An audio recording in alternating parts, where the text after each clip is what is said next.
Einstein disse uma vez que se a gente julgar um peixe pelas suas capacidades de subir em árvore, esse peixe vai morrer achando que é um merda, que não serve pra nada.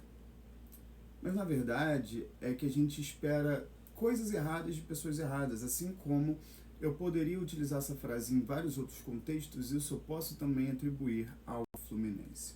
O Fluminense já tenta há vários meses, anos, uma tática que não dá certo. 4-3-3.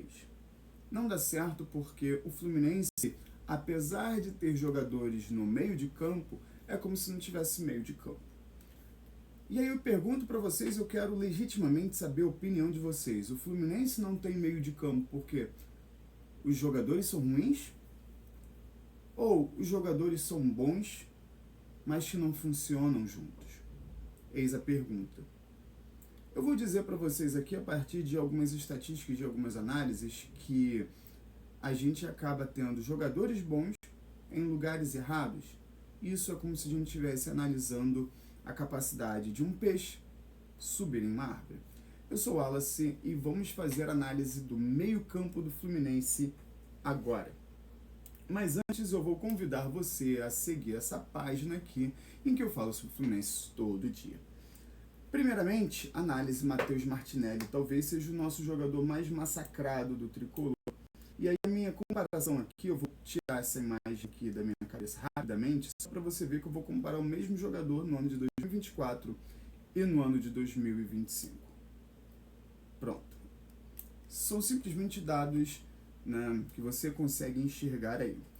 Ano de 2024, Martinelli foi muito massacrado porque antes da entrada do Mano Menezes, acredito que o Mano Menezes tenha salvo um pouco do futebol do Martinelli, mas que ainda precisa ser salvo, vamos dizer assim, porque Martinelli com o Diniz, ele estava sendo colocado muitas vezes como zagueiro.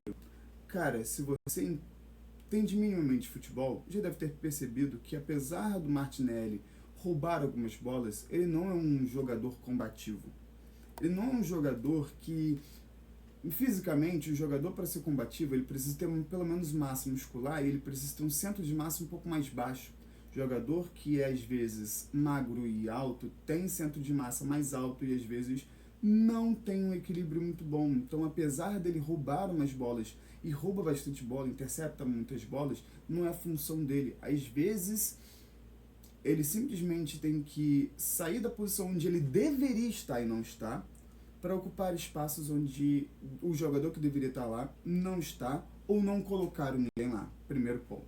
Então vamos comparar aqui, ano de 2024, a média dele foi 6.8, uma média muito baixa, né? E poderia ter sido pior se ele ainda continuasse jogando do jeito que ele estava jogando. Isso porque, compara comigo aqui a simples questão. Olha, deixa eu colocar aqui uma cor que vai dar um destaque muito bom. Olha essa região do campo. Aqui e aqui. Aqui e aqui. Aqui ele jogou muitas vezes como zagueiro, com o Diniz, o que ferrou a nota dele. Aqui ele já não está jogando. Ele vai para a área? Vai, porque escanteios todo mundo vai para a área. Mas olha onde ele está jogando muito mal a quantidade. Ele não está voltando tanto, ele está cobrindo uma área do campo muito mais próxima do meio do que aqui, ó. Cara, eu vou apagar aqui para você conseguir enxergar o que eu estou enxergando. Olha a área que ele basicamente cobria ano passado. Era como se só tivesse ele. Olha a área que ele está se concentrando em cobrir agora. É uma área muito menor. E é justamente por isso que a nota dele subiu de 6.8 para 7.07. E esse 7.07 ainda pode ficar melhor se o futebol dele conseguir se aproximar mais da frente e colocar um jogador no lugar onde ele estava para marcar, como era o caso do André.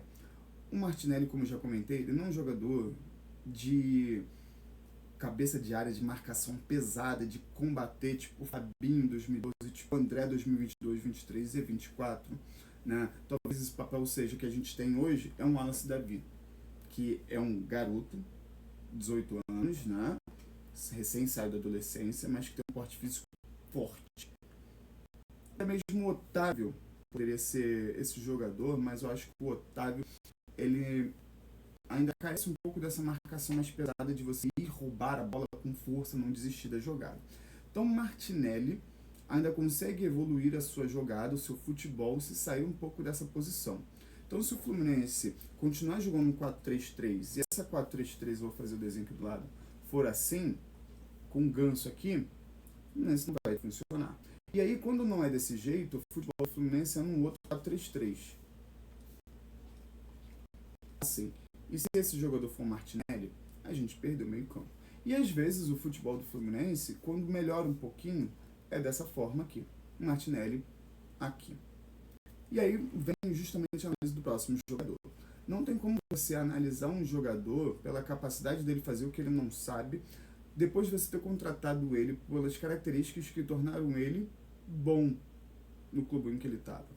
Aqui à esquerda é o Hércules pelo Carioca.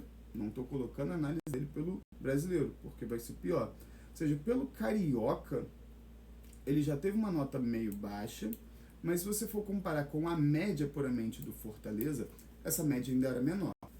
Mais jogos, Brasileirão é mais difícil. E ainda assim, no Brasileirão, ele conseguiu fazer 4 gols, dar uma assistência, coisa que ele não conseguiu fazer no futebol do Campeonato Carioca. E aí, se você olha, no Campeonato Carioca, o futebol em tese é mais fraco, olha os setores do campo que ele basicamente teve que se comportar. Ele fez uma concentração muito grande aqui. E aqui ele foi muito mais... Ele teve muito mais liberdade para correr pelo campo. O desenho é levemente parecido. Você tem aqui algumas regiões. Tá? Mas você tinha muito mais Hércules indo para a área do que aqui. Nessa região aqui do Hércules, foi quando ele conseguiu, em volta redonda, meter um chute na trave.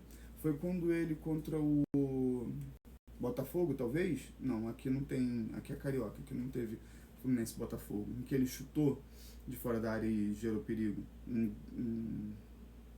Esqueci o nome. O Bragantino, que ele chutou, o goleiro defendeu, uma defesaça do goleiro. Não teve isso aqui porque foi do Carioca. Mas, tipo assim, quando ele chega na frente, igual ele chegava aqui pelo Fortaleza, ele levava perigo e conseguiu fazer gol.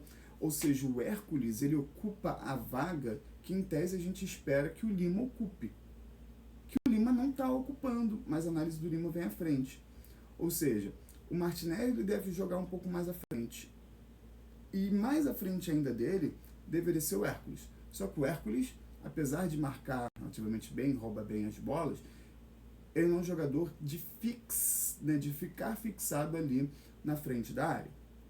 Tu quer colocar esses meias para deixar eles livres e não marcação? Acrescenta mais um zagueiro, porque você tem 2 laterais que sempre sobem e às vezes não voltam com a mesma velocidade, como é o caso do Samuel Xavier. Você precisa ter um meio de campo que tem pelo menos um jogador ali para ficar, tipo o Marcão, que era o líder.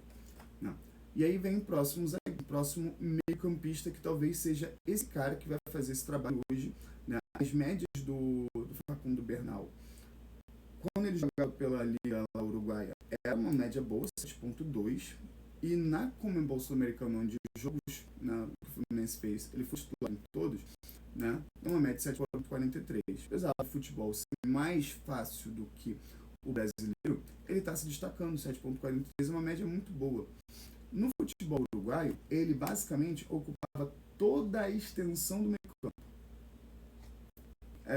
A gente poderia dizer o seguinte, aonde tinha meio campo, Bernal estava lá. No Fluminense atual, ele ocupa concentradamente uma área menor do campo. Foi daqui que ele gerou uma assistência para o Cano, Cano chutou de fora, fez o gol. Foi daqui que ele chutou uma bola, quase fez o gol, acho que contra o União Espanhola. Então, ele consegue chegar um pouco, assim como o Hércules, à frente, chutar com qualidade. Dentre esses 3 meio-campistas que eu citei anteriormente, 2 chegam bem à frente, 2 chegam muito bem à frente com qualidade de chutar. Um tem uma qualidade de passe excepcional e um outro tem uma marcação muito boa. Então eu tenho 3 meias aí que têm características diferentes, que os 3 juntos poderiam dar muita água no Fluminense. Mas eles nunca jogam os 3 juntos. Quem joga junto, nesse caso, entra às vezes o Lima. Eu acabei esquecendo de colocar o Nonato. O Nonato participa muito pouco dos jogos. Entrou aqui no jogo, pá, fez um gol, mas ele entra pouco comparado com esses jogadores e com o Lima, inclusive. E aí, tem 2 jogadores agora de meio para frente que poderia formar talvez um quarteto de meio campo se o Fluminense resolvesse jogar no 4-4-2, que é o primeiro, o Rubem Lescano.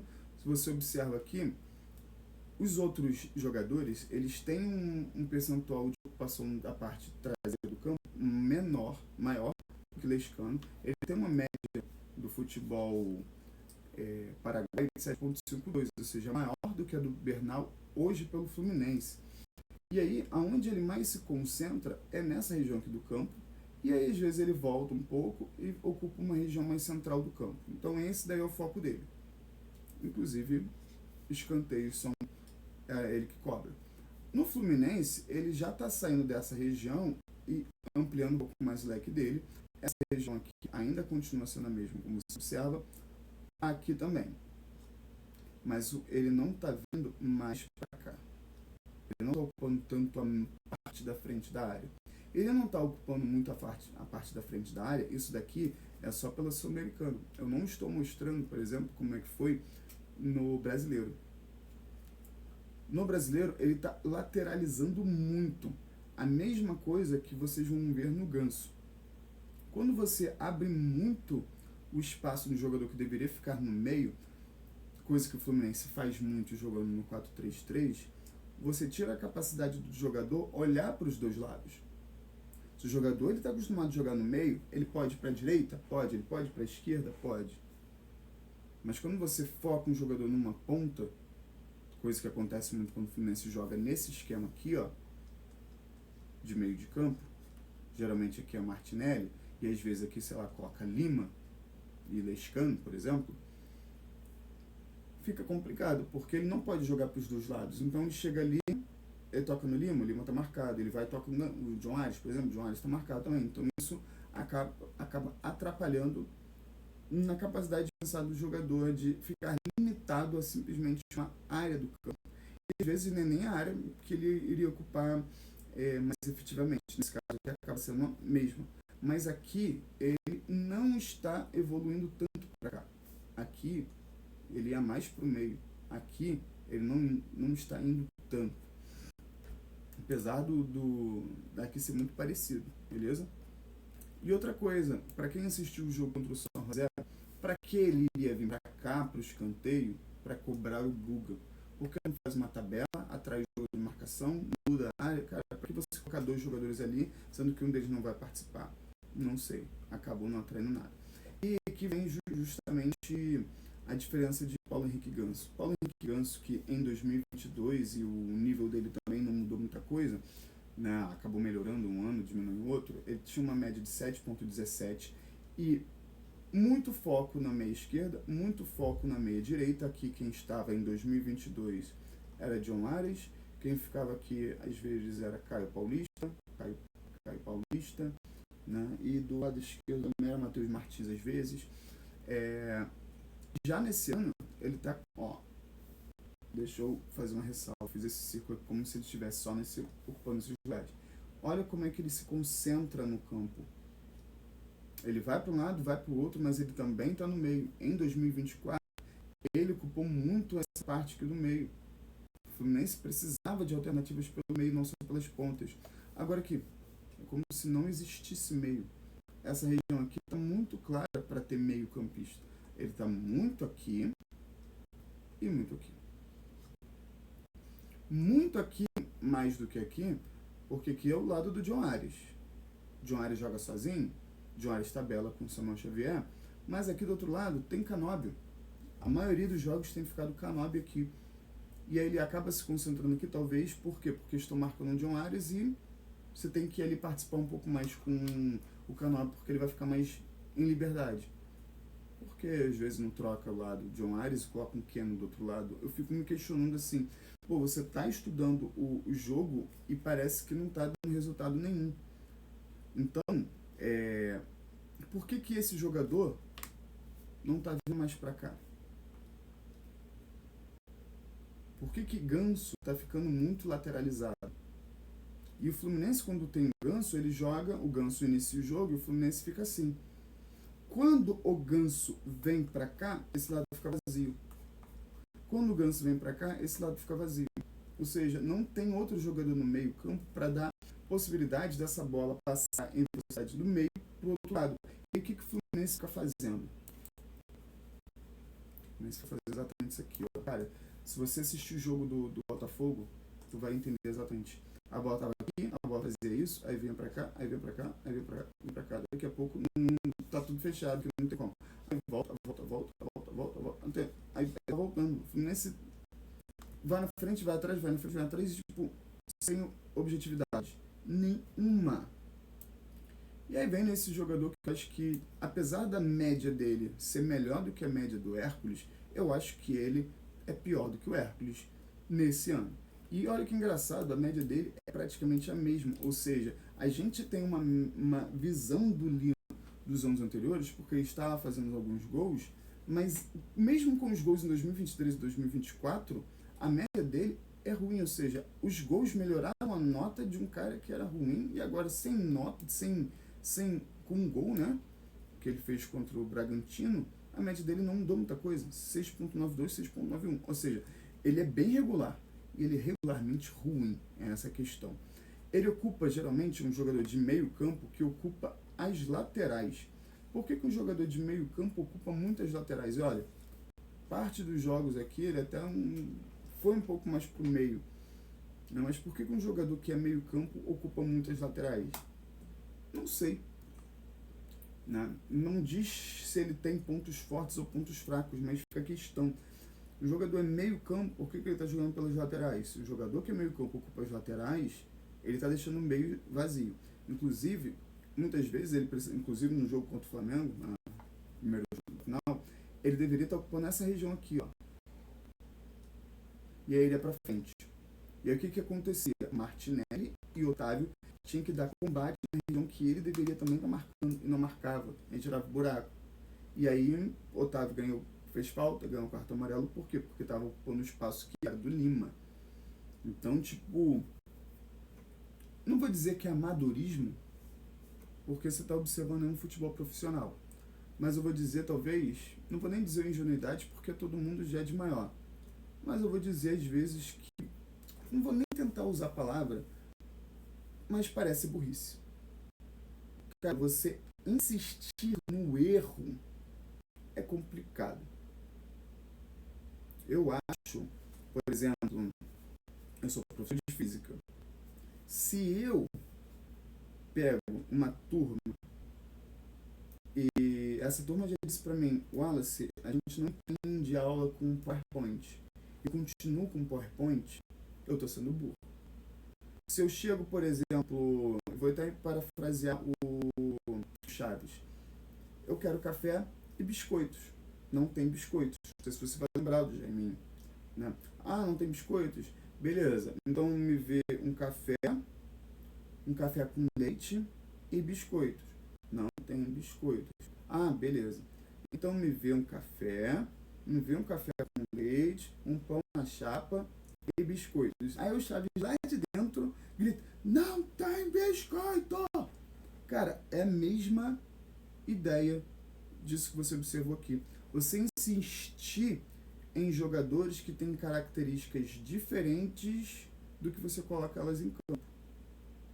Você quer continuar jogando com esses jogadores? Beleza, mas coloca eles nos pontos fortes dele. O Fluminense contra o Botafogo conseguiu jogar melhor no momento quando o Arias veio para o outro lado. Tem alguma explicação? Os jogadores já estavam acostumados a marcar o Jonas ali. Se ele vai para o outro lado, ficam como? Eita. Agora imagina se ele tem liberdade para jogar, por exemplo, cara, todo mundo via o Messi, todo mundo sabia, cara, eu preciso marcar o Messi. E o Messi jogou com o meio, o Messi saiu da esquerda e ficou fluindo pelo meio. Cara, como é que tu vai deslocar um jogador ali no meio para ficar perseguindo ele para um lado para o outro? Tu vai deixar um buraco ali. E aí quando tu tem jogadores com qualidade, você gera um buraco, acaba. Então, se você pega um Arias e deixa ele como segundo atacante, com liberdade para ele ficar fluindo pelos lados, ele vai abrir jogada, ele vai dar assistência, ele vai fazer mais chutes, ele vai fazer mais gol, limitando ele à ponta direita. Pô, mas ele joga muito para a ponta direita. Mas você acha que durante os jogos ele rende o quanto que ele renderia se ele jogasse com liberdade pelos outros lados? Tem jogo que se você joga no 4-4-2 e o time já está esperando o 4-4-2, você vai pro 4-3-3 e o time fica, caraca, que merda, o Jorge pra alguém tem que ir pra lá. Cara, até se acostumar com ele fazendo aquilo, vai demorar. Às vezes não só na partida. Mas você precisa tentar criar alternativas do que ficar fazendo essa mesma coisa. Você simplesmente fazer um jogo, um Y invertido no meio campo, isso não vai fazer funcionar o seu meio campo. Às vezes, em alguns jogos, só por você colocar um outro jogador de marcação no meio do campo, porque o Martinelli, às vezes, ele faz a jogada e o próprio John Arias cria jogadas, né, de forma eficiente. Mas você tem um outro jogador para fazer essas jogadas ali, é muito melhor. E o Fluminense carece disso. E eu queria saber a sua opinião. O que você acha disso que eu acabei de falar? É complicado você colocar jogadores que são bons em seus trabalhos, em posições que eles não estavam fazendo anteriormente. Você acha que tem que tirar Martinelli? Você acha que Hércules deveria voltar para Fortaleza porque você acha que o investimento dele é muito ruim? Cara, ele jogou tanto no Fortaleza, os torcedores sentem a falta dele, mas aqui ele reserva. Facundo Bernal joga pra caramba, perde pouco a bola, tem uma visão de jogo boa, acerta a passe à distância, chuta forte, ainda não conseguiu fazer o gol dele, mas é questão de tempo até ele acertar o gol e o goleiro não defender. Também reserva. Rubem Lescano, um cara que veio como sendo um dos melhores jogadores, né, de sua posição no mundo, referente à sua idade, né, sub-23. No Fluminense, ele joga na altitude, só isso. Quando entra num time que está meio capenga, né, acho que ele deveria entrar mais sério. Esse jogo aqui é a Vera, vai entrar de titular, segundo tempo. Você vai ser substituído pelo Ganso, o Ganso vai dar outro ritmo na partida. E não o contrário. Eu acho que tanto o Canóbio quanto o Ganso deveriam entrar no segundo tempo nesse momento. O Ganso, mesma coisa, o futebol dele está, né, regredindo. Coloca ele no segundo tempo. Né? E o Lima é isso. Obrigado, senhores. Agradeço a presença de vocês até aqui. E até a próxima.